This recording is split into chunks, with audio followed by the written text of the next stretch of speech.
right, happy Friday, everyone. This is MedAffairs Talk. For those of you who are new to this format, this is really about medical affairs. This is forum we have now for quite some time, and we are trying to cover a variety of different topics in the obviously medical affairs space and more broadly in healthcare.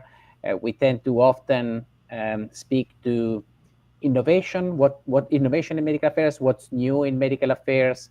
And sometimes we also cover more foundational topics for medical affairs. And probably that's the case for today, even though when it comes to competency models in medical affairs, I think there is a lot of innovation going on in that space as well. And I think that's really going to be the topic for today. So I'm very excited to actually be joined by some experts. It's always good to have experts that can help us to kind of dissect the topic and really give you the latest and greatest there. So as usual, we'll go around with a quick round of introduction. I'm Luca Dezzani, Medical Affairs with Johnson & Johnson, and Marieke is my co-host. Marieke. Thank you, Luca, as always. So very excited to be here this Friday, and I'm super excited to be joined by Ralph and Joe, who together with me will be doing the workshop about competencies at MAPS. We think we've created a great workshop, and we hope everybody will come and join us because it will be a great adventure. So glad to be here, glad to have the conversation going. And with that, my name is Marieke Jonkman, and from the Medical Affairs Leadership Institute. Ralph, please. Thank you, Marieke. I'm Ralph Rewers. I am the Executive Director for Medical Sciences at Gilead. So I head the U.S. Medical Affairs Field Organization, the MSL team, and happy to be with you today. And with that, I'm going to turn it over to Joe. Hi, everybody. My name is Joseph Cha. I lead training and excellence, scientific training excellence at AbbVie Oncology.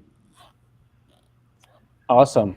Thank you, guys. So I guess a very good starting point, I believe, would be to make sure that we are all on the same page and we really ground ourselves on some basic definitions, right? I think many people in medical affairs are familiar with the idea and concept of a competency model, but I think we may, especially people who are new to medical affairs, who are in their first medical affairs job, or even colleagues that may be interested in exploring their first medical affairs job, they may not be familiar with what a competency model is and what the differences are with things like skill set, capabilities, and other things that we refer to in medical affairs and in medical excellence, I would say, within medical affairs. So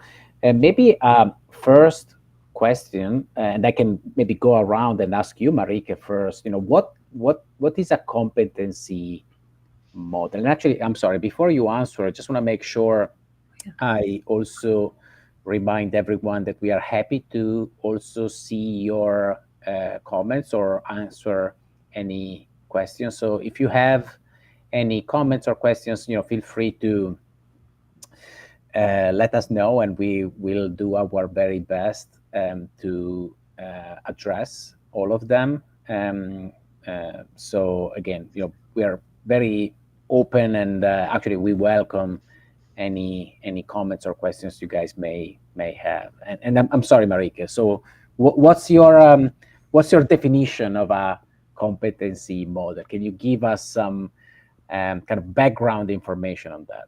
Right. That's a very good question, and thanks for saying about the comments. I, totally forgot about that. But a competency model is really a framework, like the spine of where you're going, that outlines, your skills, your knowledge, and your abilities that are required to do specifically for your job, but also, as you're moving up in your career ladder. And so before we start, so it's nice to have this, ladder going up, but we also should be very clear about the differences between competency and capabilities. So competency is really a collection of competencies that define successful performance in a particular work setting. So within medical affairs for us. So the competency is really your skill, your knowledge, and your personal attributes. Your behavior, how you interact with your colleagues. Now, skills are really learned abilities, something that you need to know in order to perform a task. And these are transferable. You can do it from one job to the next and to the next. Now, capability and competency are often, used interchangeably, but that's not what they are. A capability is really more the theoretical knowledge of an ability that you can do, in the future, something that has a broader implication for you. So a competency model is really competency is on top and has skills, knowledge, and personal attributes. Anything additional, Ralph, Joe? I think you've covered it quite well, Marieke. I think it is all of those things. And just a comment. What I've seen a lot of is people get very excited about hiring a new team and putting a new team in place and getting individuals in, but sometimes it's an afterthought to put in a competency model.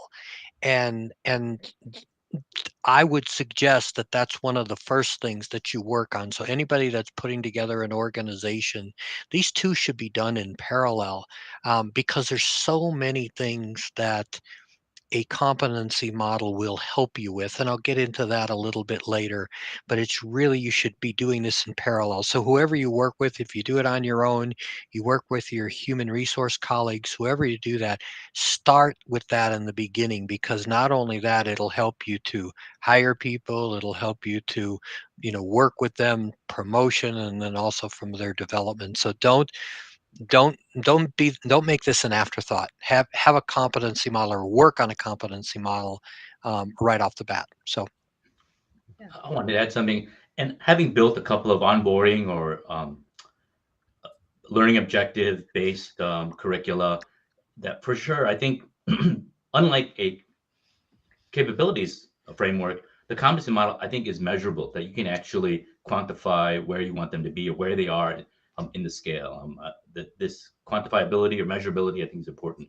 And it's something that we all question. I don't know that there is consensus on the best way to do that, but it's important. You need to know where are they at, and are they reaching the level that you want them to be at. Right. So, and I actually have good news for anyone who is online today, because this group of experts is actually going to be hosting a workshop at the upcoming Medical Affairs Professional Society meeting in Nashville. So for anyone who's attending the MAPS annual meeting, I really encourage you guys to sign up for this particular workshop, because obviously it's going to be very informative, and it's definitely going to go much deeper than what we possibly can in limited amount of time we have today. So again, if you happen to be in Nashville for MAPS, I really encourage you guys to check this workshop out and join this team to listen and really actually actively participate into the working session. So maybe again, I'll start with you, Marieke. Do you want to give us a little bit of a kind of a flavor of what to expect for this workshop, and what are people going to be learning and working on with you guys? Well, it's going to be very, very interactive. That's where we have it divided in three pieces, and we're going to crowdsource basically a generalized competency model for medical affairs. And the interesting part and the fun part is that we're doing it based on the Department of Labor competency model. So we are taking things from the Department of Labor that is well researched in being effective. So if you are holding particular positions, whether it's medical affairs or somewhere else, these particular skills are necessary for you to develop to the next level and go to, to advance on your career. So during our session, we're really going to see, what is important, industry-wide knowledge. What do you need? What is specific for medical affairs? What is specific for, job specific and leadership? I'll leave the last two over to my teammates, my colleagues.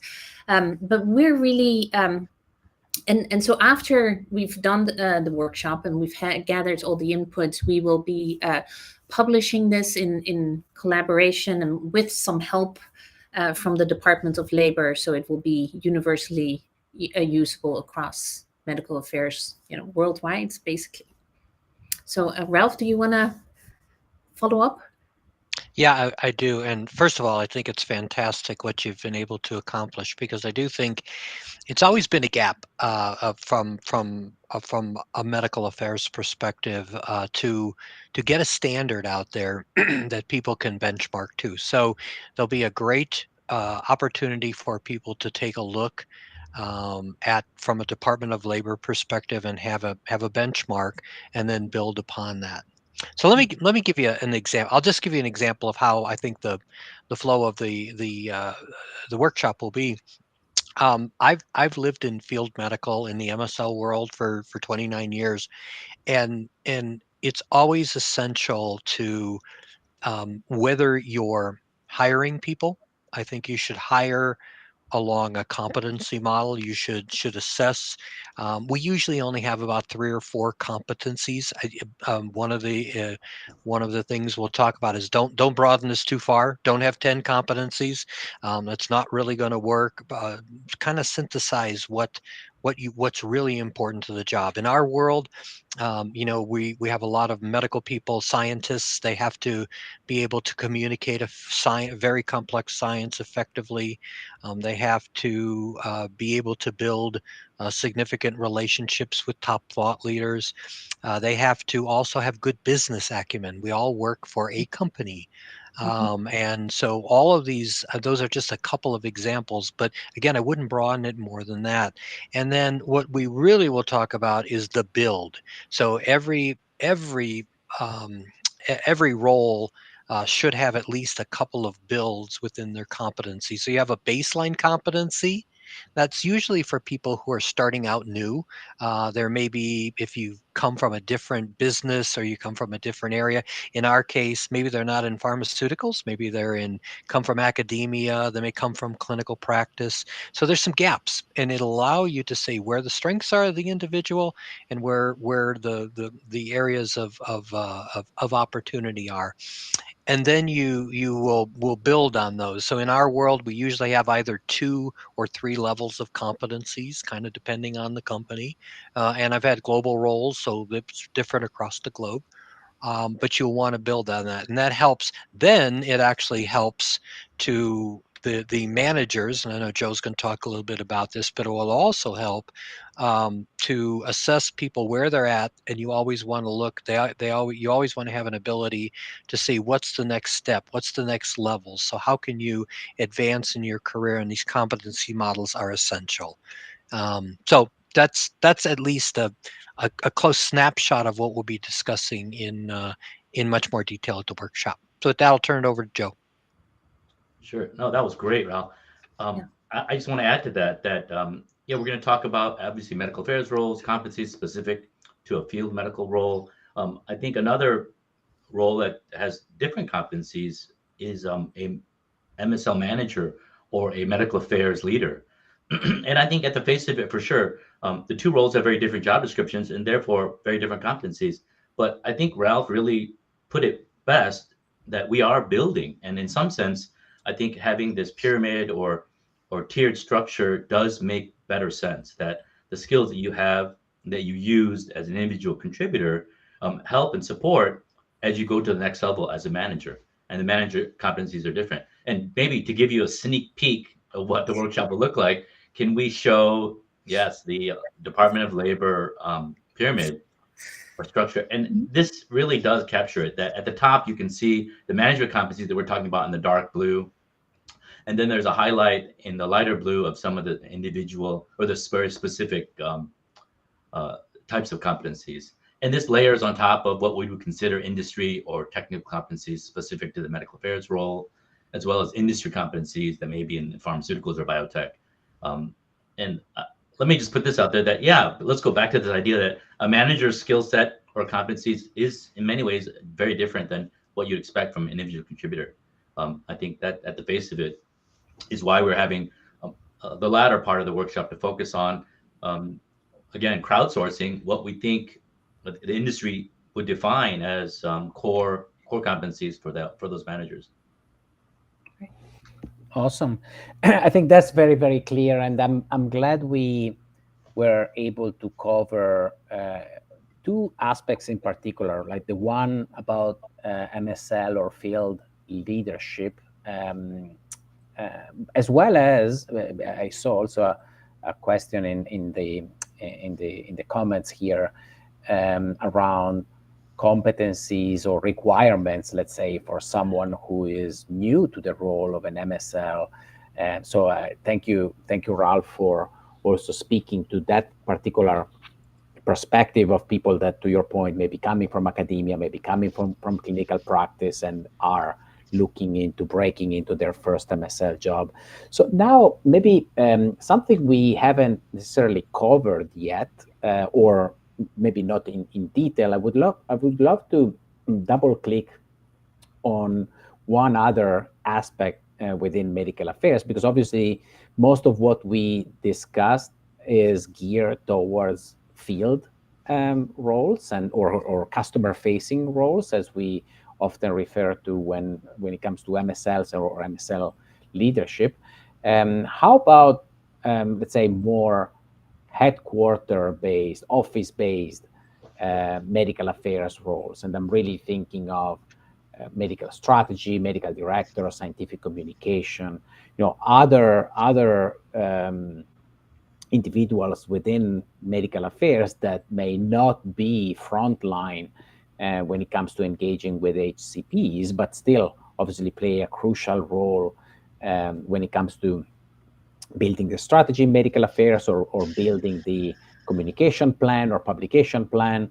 So anything different that specifically applies to those, office-based roles. And again, maybe we can follow the same order. Marieke, do you want to go first? Yeah. So I agree, and I'm sure that I would hope that my team members think the same. But as you're building in the pyramids, on the top, it's really role specific. So you're developing capabilities in the competency model for field based, but home office is obviously has many different aspects. So we're really hoping to separate that in our later part of the workshop, and really give the opportunity to get more specific in that part.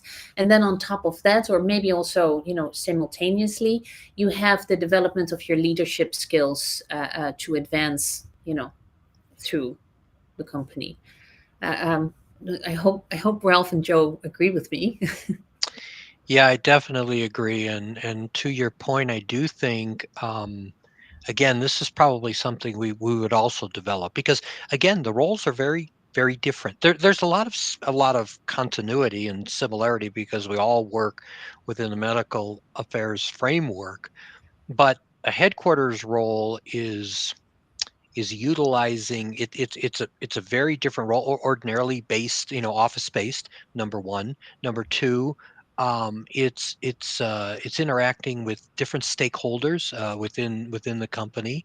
It's utilizing information from the field that provides insights that come into the field, and getting those insights to set that medical strategy. I tend to keep things really simple, and so the way I look at it is that the folks in the office, they work with many different customers, and they set a medical strategy.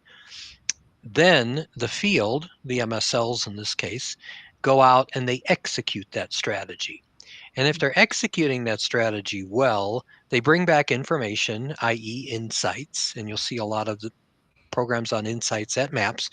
And then the medical strategy people take those insights and say, is our medical strategy in place, or does it need to be altered? And it's a circle, and feedback has to happen, and that's how it goes. But the job itself is different, and so it's in some cases similar because you have to work with different people. So communication and working in teams is an essential competency, because that's what this workshop's about. But there are different, I would say there are many different competencies for a medical strategy role as to an MSL, as to a manager. So you really need to have very different competencies in this specific role. Yeah, I 100% agree that there are definitely overlap. We're all part of the same medical affairs organization, but the roles are so different. And I'll add to that by saying, if you look at the job descriptions of each of the roles posted on LinkedIn or everywhere, for those of you hunting for jobs, I'm sure you've read a million job descriptions. You might notice a lot of things are the same in specific roles. But first, I want to point out that the job description for medical affairs in-house medcom or med strategy is totally different than the one you see for the MSL role. And I'll poll the group here. What do you guys think?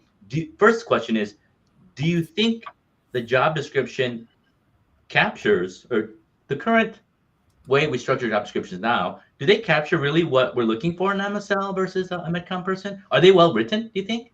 And then the second question I wanted to ask is, do you think the job description bullets or duties or expectations match, could be good indicators of competencies in general? Should our competency model be used to write a job description? That's my second question. Yeah. Or is that totally different? Yeah. No, I like that, because really what you're saying, without judging whether our JDs are right or not, companies get a lot of benefit from implementing, like Ralph said before, on having a competency model ahead of time. They, there's clear expectations of what the role is, with the JD. You can really see, where the gaps are for whomever you're hiring, and you can advance them over time. And that will, obviously lead, when happy employees, lead to better commitments, and, so and so forth. So I love your question. I think hopefully with coming, and also validating our whatever we're coming with, which we also need help with from the community, will help streamline that. Yeah. So I know we are running up on time. So one final question maybe for all of you.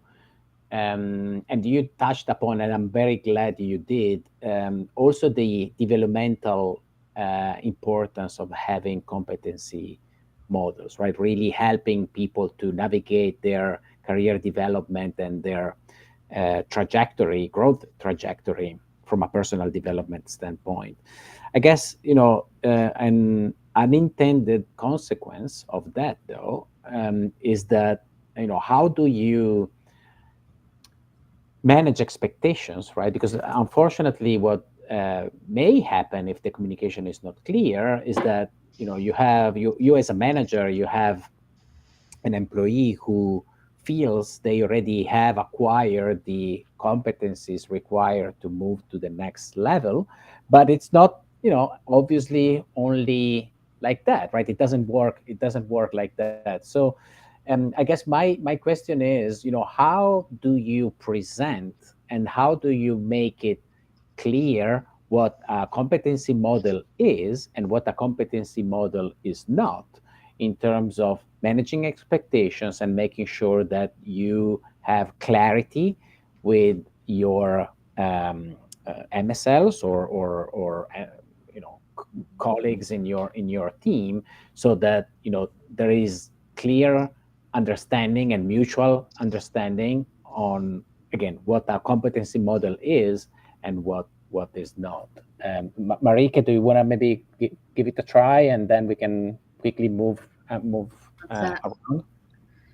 Yeah, so I think once you have clarity on what your expectations are, these performance reviews and seeing where the gaps are going to become easier. The more objective something is, the easier the conversation comes. And that's towards the employee, but also towards the company, because now, when you have clear job descriptions, like Joe said, or clear, expectations of what's, being done in a particular role, it's much easier to clarify our value to the rest of the company. Like, hey, this is what we're doing. This is the impact we have. And if you don't have us, these are the consequences on your business outcome for that. So hopefully, what I hope is that with having a clear competency model, and having clear, descriptions of what is what and what requires to be at a certain level, you can actually, um, you know, make the conversation about gaps easier, and it becomes something of moving forward, and not like, hey, you're lacking this, but hey, this is what we need to do to get you to the next level. Well, Yeah, and I'll piggyback on that. I think there's two key elements. One is, for every, doesn't matter what role this is, you should have a very, at least once, or hopefully more often, a dedicated conversation around development. Oftentimes people get so busy they just don't have time to talk about someone's development. So this is the perfect opportunity. Is at least, we used to do this at the mid-year. So rather than talking all about what people have done from a performance perspective, let's concentrate on development and put in together a very robust individual development plan, an IDP, and also and it's rooted in competencies. The second area I'd like to concentrate is, and I think someone should do the individual talking to their manager should do a self-assessment. And so they should say, all right, I'm here at this competency level. Here's the next competency level. I think that I'm doing this, this, and this. And that's the crucial conversation. So they may think that they're doing that. Manager may have a little bit of a different, or may totally agree. That's key. But the conversation itself should be rooted in the competencies, with examples of how they're performing. And by the way, when you talk about that, it's not just one example. You can't just give one example. You have to, what we would call that it's embedded in how they do their jobs. And that's when they can actually go to the next level. So just a couple comments as far as the nuts and bolts and how you take that competencies to the next level. Joe? Yeah, just a quick comment. I think I'm so glad you asked this question. I think there's a complete lack of clarity. I think a lot of us work toward our goals and our individual goals we set for the year, but we don't, like Ralph has suggested, set out and list core competencies. As he said, not too many. But if business acumen is something that's important, they should have a framework to look at and reference, and that should be written somewhere so that it's clear. And I don't think many companies do that well at all. But I'll leave that. I know time is short. I'll throw it back to Luca. Yeah, no, thank you, guys, and we are reaching the top of the hour. This was really, really good discussion, and I hope this was obviously a little bit of a teaser for you guys and your great workshop in Nashville. So once again, I really encourage everyone who is going to be in attendance of the MAPS meeting in a couple of weeks now to join this workshop and definitely learn more, and as Marieke said, be an active participants in the workshop. So thank you for that. I guess the last reminder I have is that the next session we have for MetaFairs Talk is actually going to be live from Nashville. So we're going to try to speak with some of the experts there and provide some coverage to what's been discussed in Nashville. So if whatever reason you're not able to be there, we'll try to give you some of the highlights when we are there. So again, thank you all so very much. And Marieke, any final remarks? No, I want to thank Ralph and Joe for doing this with me. It's a really exciting journey, and I'm very honored to have them, work with me. And Luca, as always, it's good to be here. Awesome. Thank you so much, guys, and have a nice weekend. It's thank you. Take care. Take Bye care. now. Bye.